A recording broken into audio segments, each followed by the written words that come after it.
தனக்கு ஏற்பட போகும் ஆபத்தை அறிந்து அனுர எடுத்து அதிமுக்கிய முடிவு. பயங்கரவாதத்திற்கு செல்லும் நிதியை ஒழிக்க அனுர தலைமையில் கூடிய கூட்டம். சீன கப்பலை தொடர்ந்து இலங்கையை நகர்வெடுத்துள்ள இந்திய கப்பல்கள். மஹிந்த மீது ISIS தாக்குதல் அபாயம். அரசாங்கம் மீது பகிரங்க குற்றச்சாட்டு.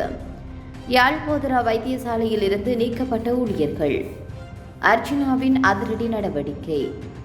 மாகாணங்களுக்கு இடையில் அனுரவால் அவசரமாக அமைக்கப்படும் விசேட புலனாய்வு பிரிவு. 1 மில்லியனை கடந்துள்ள சுற்றுலா பயணிகளின் எண்ணிக்கை. கனடாவில் பனிப்பொழிவு குறித்து விடுக்கப்பட்டுள்ள எச்சரிக்கை.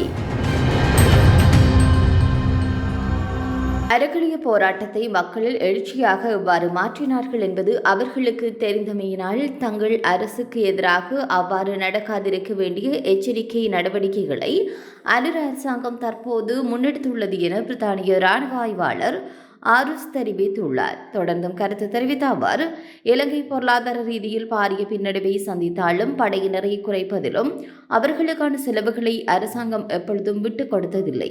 எல்லா தேர்தல்களிலும் வெற்றி பெற்று தமக்கான அரசியல் பலத்தை உருவாக்குவதே தற்போதைய அன்ற அரசாங்கத்தின் பிரதான நோக்கமாக உள்ளது. பணம் தூயதாக்கலுக்கு எதிரான மற்றும் பயங்கரவாதத்திற்கு நிதியிடலை ஒழிப்பதற்கான ஆசிய பசிபிக் குழுவின் மூலம் நடத்தப்பட இருக்கும் இலங்கையின் பரஸ்பர மதிப்பீட்டிற்கான முக்கிய தயார்படுத்தல் கூட்டம் ஒன்று இடம்பெற்றுள்ளது. குறித்த கூட்டமானது ஜனாதிபதி அனுகுமார திசாநாயக்க தலைமையில் நேற்று பிற்பகல் ஜனாதிபதி அலுவலகத்தில் இடம்பெற்றுள்ளது. இந்த கூட்டத்தில் அமைச்சர்கள், செயலாளர்கள் மற்றும் இலங்கை மத்திய வங்கியினதும் நிதியியல் உளவறிதல் பிரிவினதும் அதிகாரிகள் ஆகியோர் கலந்து கொண்டனர்.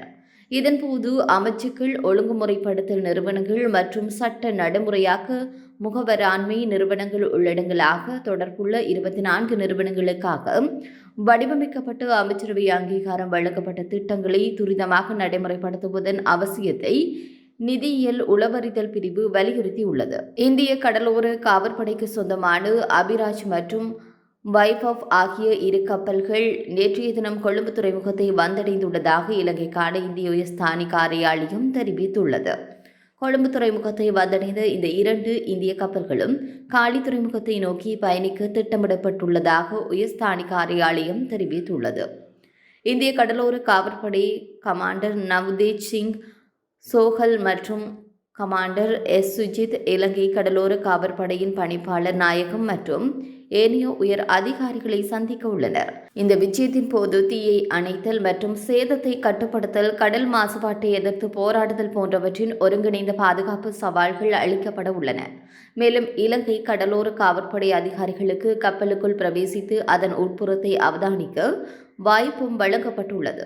அத்துடன் பிராந்தியத்தின் கடல்சார் பாதுகாப்பு சவால்களை திறம்பட எதிர்கொள்வதற்கும் இலங்கை கடலோர காவற்படையின் திறன்களை மேம்படுத்துவதற்கும் இந்தியாவிற்கும் இலங்கைக்கும் இடையிலான ஒத்துழைப்பை இந்த விஜயங்கள் வெளிப்படுத்துவதாக இந்திய உயர்ஸ்தானி காரியாலயம் தெரிவித்துள்ளது. முன்னாள் ஜனாதிபதி மஹிந்த ராஜபக்ஷவிற்கு ISIS தாக்குதல் அபாயம் உள்ளதாக தகவல் வெளியாகியுள்ள நிலையில் இராணுவத்தினரை நீக்கிவிட்டு காவல்துறையினர் பாதுகாப்பு மாத்திரம் வழங்கப்பட்டுள்ளதாக ஸ்ரீலங்கா பொதுஜன பெரமுன குற்றம் சுமத்தியுள்ளது.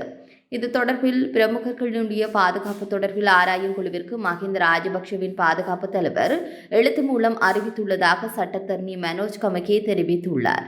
இதேவேளை அறிக்கைகளின் உண்மைகளை மறைத்து இராணுவ பாதுகாப்பை நீக்கி முன்னாள் ஜனாதிபதி மஹிந்த ராஜபக்ஷவின் பாதுகாப்பிற்கு அரசாங்கம் முற்றாக ஆபத்தை விளைவிப்பதாகவும் அவர் குறிப்பிட்டுள்ளார். அரசாங்கம் எடுத்த தீர்மானத்தின் பிரகாரம் நேற்று முதல் நடைமுறைக்கு வரும் வகையில் முன்னாள் ஜனாதிபதிகளின் பாதுகாப்பிற்காக நியமிக்கப்பட்டிருந்த முப்படையினரும் நீக்கப்பட்டு காவல்துறை உத்தியோகத்தர்கள் மாத்திரமே நியமிக்கப்பட்டுள்ளனர். அத்துடன் முன்னாள் ஜனாதிபதிகளுக்கு வழங்கப்பட்டிருந்த முப்படையினரின் பாதுகாப்பு நீக்கப்பட்டு காவல்துறை உத்தியோகத்தர்களை மாத்திரம் அதற்கென ஈடுபடுத்தப்பட உள்ளதாக பொது பாதுகாப்பு அமைச்சர் ஆனந்த் விஜயபால கடந்த 17ஆம் தேதி நாடாளுமன்றத்திலும் அறிவித்திருந்தார்.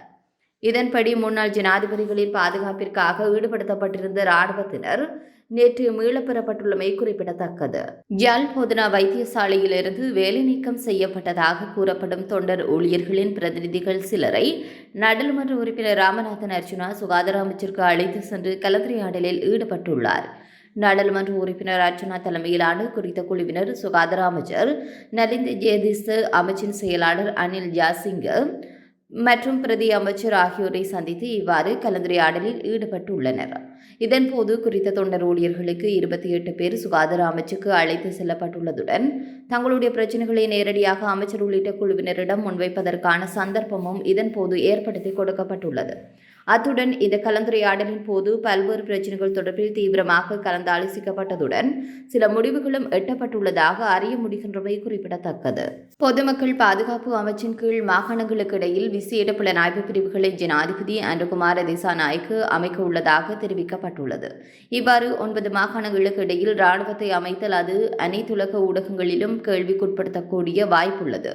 எனவே குற்ற செயல்கள் தடுப்பதற்காக போலீஸ் விசேட அதிரடிப்படையினரை மாகாணங்களுக்கு இடையில் அமைப்பது போன்ற ஒரு போர்வையில் புலனாய்வு பிரிவு அமைக்கப்பட உள்ளது. கடந்த அரசாங்கத்திற்கு எதிராக அறகிளைய போராட்டம் முன்னெடுக்கப்பட்ட போது இலங்கையில் ஏனைய மாகாணங்களிலிருந்து இளைஞர்கள் பெருமளவில் கொழும்பை வந்தடைந்திருந்தனர். இது கடந்த அரசாங்கத்தின் வீழ்ச்சிக்கு முக்கிய காரணியாக அமைந்தது. எனவே இவ்வாறானதொரு நிலை தன்னுடைய அரசாங்கத்திற்கு ஏற்படக்கூடாது என்பதற்காகவே புலனாய்வு பிரிவுகளை அமைக்க ஜனாதிபதி முடிவெடுத்துள்ளதாக தெரிய வருகின்றது. அனுகுமார திசாநாயக்கவின் நோக்கம் இனிவரும் தேர்தல்களில் வெற்றி பெற்று ஆட்சியை தொடர்ந்தும் தக்க வைத்துக் கொள்வது ஆகும்.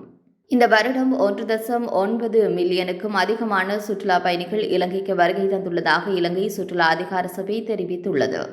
டிசம்பர் முதல் பாதியில் மட்டும் 97,115 சுற்றுலா பயணிகள் வருகை தந்துள்ளதோடு ஒரு நாளைக்கு சராசரியாக 6,474 சுற்றுலா பயணிகள் நாட்டை வந்தடைந்துள்ளதாக தெரிய வருகின்றது.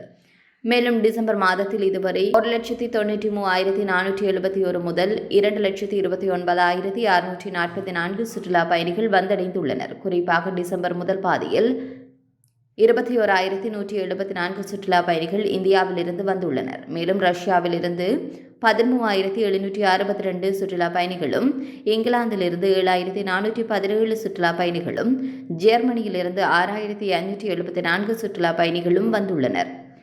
2023ஆம் ஆண்டில் இந்தியாவிலிருந்து 3,85,267 சுற்றுலா பயணிகளும், ரஷ்யாவிலிருந்து 1,80,414 சுற்றுலா பயணிகளும், ஐக்கிய ராச்சியத்திலிருந்து 1,66,999 சுற்றுலா பயணிகளும் வந்துள்ளனர். இந்த நிலையில் முதற்கட்டமாக இந்த ஆண்டு 2.1 மில்லியன் சுற்றுலா பயணிகளுடைய வருகை இலக்கு நிர்ணயிக்கப்பட்டது.